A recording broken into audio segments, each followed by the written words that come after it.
Um, they put me in Salvation Army. I lasted there a couple of months. Got in an argument with one of the staff. I was sitting outside underneath the tree, and everybody else sitting at picnic tables and stuff like that. I was by myself, but he thought it was weird. I told him he was disturbing my peace, and he said, "What are you gonna do about it?" And I got a bad temper, man. I don't like people trying me like I really wasn't doing anything. So then he like threatened me and went to walk in or something. He took I knew the cops were coming. However, I knew that. So I had my change jar outside with me. It's like a big water jug, bunch of change in it. I threw it over the gate. This is Salvation Army, 17th Street, Sarasota. I threw it over the gate, and then I managed to scale that thing with one hand. Went walking down the road, and a cop he grabbed me from behind, and then we danced around a little bit. They didn't even know why they were grabbing me. they're like, there's three of them standing there trying to figure out why they're grabbing me. Like what do you do and this and that. Like, I don't know how they knew to get me if they didn't know what I did, but hey. Went to a behavioral center for 4 or 5 days, and then they put me in a house in Northport. Definitely enough freedom to hang yourself, But within the first month or so, I got in a couple fist fights in that house. And the second one really wasn't a fist fight. He's a punk. He hit me from behind. He wouldn't do nothing to my face. I actually got most of it on tape. I released that quite some time ago, but I took it back down. But he was just a bully type. I bumped into him since then. He tried me in the back of a shared ride, government ride. I call it cherry bombing. He kept going like that. Just a bully. I mean, it's straight up. A couple days after he cherry bombed me, if not the next day, I did some stupid crap and got in trouble. I had told CTC that I needed to go into a more supervised kind of location for a few weeks or so. I could feel myself. I was getting ready to slip, and I told them, and they're real awesome over there. The counselors and stuff, you can talk to them and let them know. There's a lot of compassion. It's not unlimited, but there's a lot of compassion in that. The judge, he's awesome.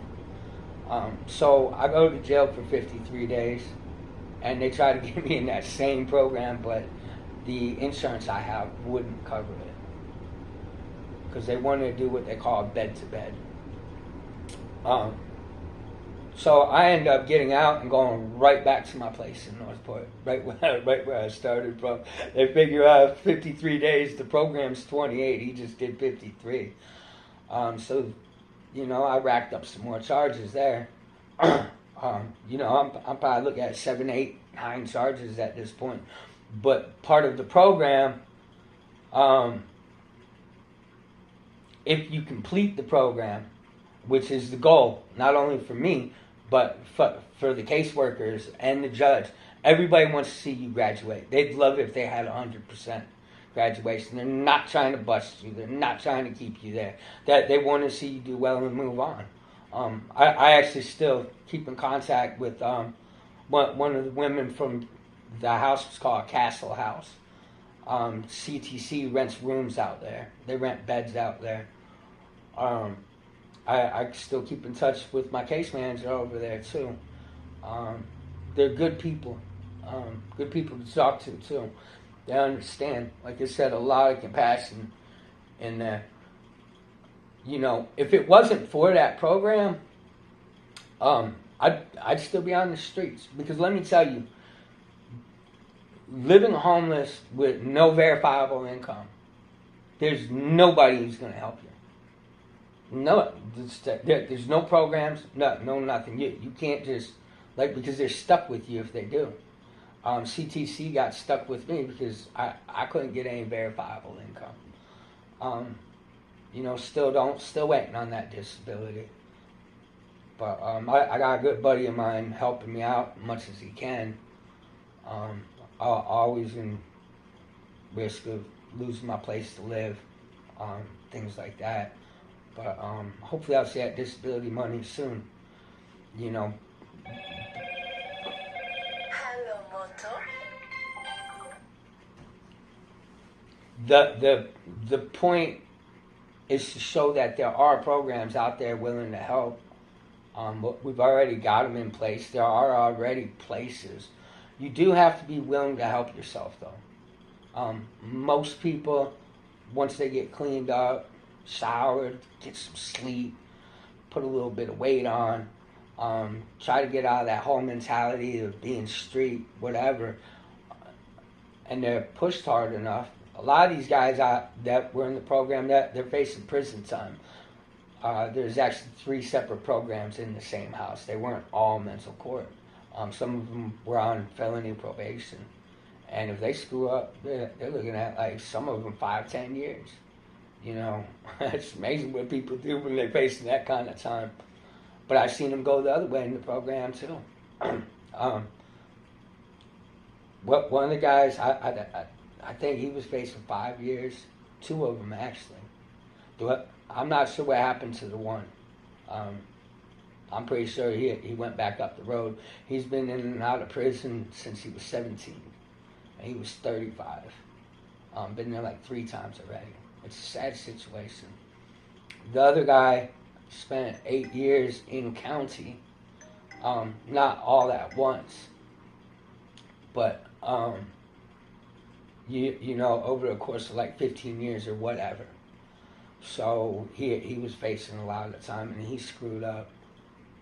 He was good throughout the whole program. He screwed up once, and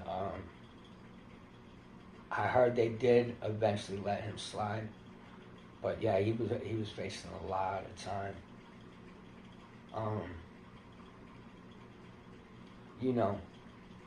There are good things out there for people struggling. It's unfortunate I had to get in trouble to get any of that kind of help because of my situation where I can't work. You see the one arm, it's obvious. I've got a lot of trauma. I didn't talk to anybody when I was out on those streets. Everybody pretty much disappeared. Barely talked to family. Not like nobody. I get a lot of anxiety. I get really bad social anxiety. This camera's part of therapy, I think.